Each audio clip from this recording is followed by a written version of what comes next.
কিন্তু অখিল গগৈৰ কিছুদিনৰ পৰা আমি লক্ষ্য কৰিছোঁ অখিল গগৈৰ কথাবাৰ্তা অখিল গগৈ বিজেপিৰ অক্সিজেন লৈ যেনেকৈ মানে জপিয়াই আছে বিজেপি বিৰোধী চৰকাৰ অসমত আহিব লাগে অসমৰ জনতাই বিচাৰে অখিল গগৈ আপাৰ আসামত একফালৰ পৰা কেণ্ডিডেট দি কংগ্ৰেছৰ কেণ্ডিডেটবিলাকক ধৰাশায়ী কৰিছিল হৰুৱাই দিছিল চাওক মই অখিল গগৈৰ বিষয়ে খুব বেছি ক'ব বিচৰা নাই গোটেই অসমবাসীয়ে জানে যে অখিল গগৈ কোন হয় 2021 চনত কংগ্ৰেছ ইউডিএফ বিপিএফ সিপিএম আমি একেলগে মিলি ইলেকশ্যন খেলিছিলোঁ তেতিয়া অখিল গগৈ আমাৰ লগত নাছিল অখিল গগৈ আপাৰ আসামত একফালৰ পৰা কেণ্ডিডেট দি কংগ্ৰেছৰ কেণ্ডিডেটবিলাকক ধৰাশায়ী কৰিছিল হৰুৱাই দিছিল যাৰ কাৰণে বিজেপি 2021 চনত চৰকাৰ গঠন কৰাৰ সুযোগ পাইছে 2021 চনত যদি আপাৰ আসামত যদেমদে অখিল গগৈ কেণ্ডিডেট দি কংগ্ৰেছৰ কেণ্ডিডেটৰ বিৰুদ্ধে ভোট কাটি নিদিলেহেঁতেন হয়তো আজি বিজেপিৰ গভৰ্ণমেণ্ট নাথাকিলেহেঁতেন আকৌ অখিল গগৈ 2026ত যেটো নিৰ্বাচন হ'ব ইয়াতে ইমান দিন আমি দেখিছিলোঁ আমিতো এই গঠবন্ধনত নাই আমি তাৰ পৰা বাহিৰত আছো কংগ্ৰেছৰ লগত আমি নাই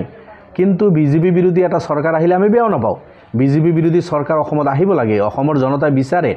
কিন্তু অখিল গগৈৰ কিছুদিনৰ পৰা আমি লক্ষ্য কৰিছোঁ অখিল গগৈৰ কথাবাৰ্তা অখিল গগৈ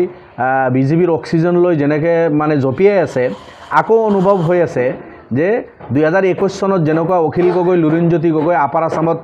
কংগ্ৰেছৰ বিৰুদ্ধে কেণ্ডিডেট দি বিজেপিক সহায় কৰিছিল এই 2026তো আকৌ অখিল গগৈ কংগ্ৰেছৰ লগত বা গঠবন্ধনৰ লগত নাথাকে আৰু তাৰ প্ৰমাণ অখিল গগৈ কৰি দিলে লাষ্ট বাই ইলেকশ্যনত 5খন আসনত লৈ অখিল গগৈ মিলিব নোৱাৰিলে অখিল গগৈ এই বাই ইলেকশ্যনত কংগ্ৰেছৰ বিৰুদ্ধে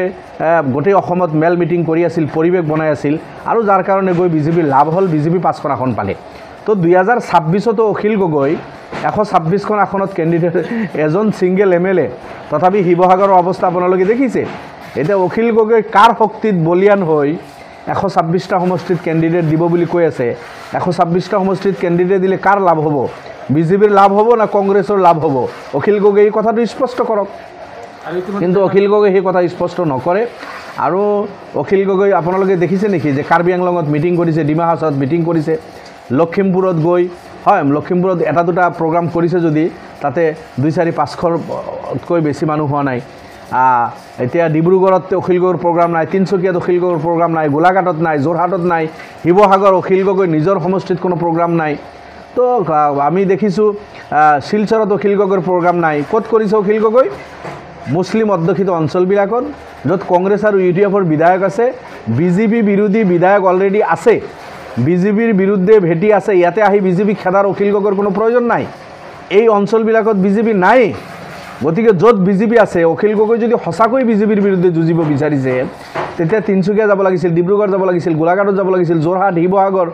লখিমপুৰ বিশ্বনাথ চাৰিআলি তেজপুৰ শিলচৰ কাৰ্বি আংলং ডিমা হাছাও কোকৰাঝাৰ ওদালগুৰি চিৰাং বাক্সা এই অঞ্চলবিলাকত অখিল গগৈ প্ৰগ্ৰাম কৰিব লাগিছিল কিন্তু আপোনালোকে এই অঞ্চলবিলাকক অখিল গগৈক নাপায় আৰু হয় কেতিয়াবা যাব হঠাৎকৈ যাব আকৌ তাৰ পৰা একেবাৰে অস্থিৰ হৈ ওলাই আহিব অখিল গগৈ আহি আকৌ চৰ্চাপৰিত সোমাব অখিলৰ লক্ষ্য হ'ল কংগ্ৰেছ বা আৰু অন্য সেকুলাৰ পাৰ্টিবিলাকৰ ক্ষতি কৰি বিজেপিক সহায় কৰা